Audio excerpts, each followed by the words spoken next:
Hello guys, আজকে আমি বানাচ্ছি একটা নতুন রেসিপি, হচ্ছে গ্রিন চিকেন পকোড়া। এই পকোড়াতে প্রথম আমি দিচ্ছি এর মধ্যে ধনে পাতা আর কাঁচা লঙ্কা পেস্ট করা আছে, এটাকে আমি দিয়ে দিলাম। আচ্ছা, তার মধ্যে এবারে আমি একটু দিচ্ছি গোলমরিচের গুঁড়ো। গোলমরিচের গুঁড়োটা একটু বেশি করে দেবেন। আচ্ছা, তারপর একটু চাট মশলা, তারপরে একটু নুন।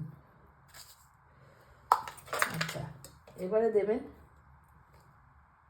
অল্প আদা পেস্ট, তারপরে দেবেন একটু রসুন পেস্ট, ঠিক আছে। তারপরে দেবেন একটা ডিম।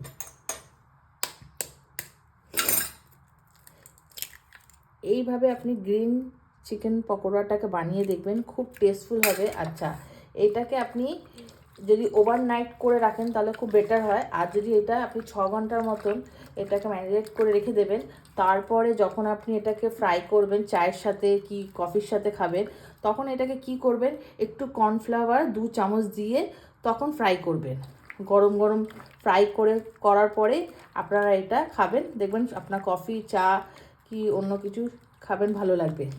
আর এটা যদি ভালো লাগে আপনারা একবার আমাকে সাবস্ক্রাইব আর বেল আইকন আর শেয়ার করে দেবেন।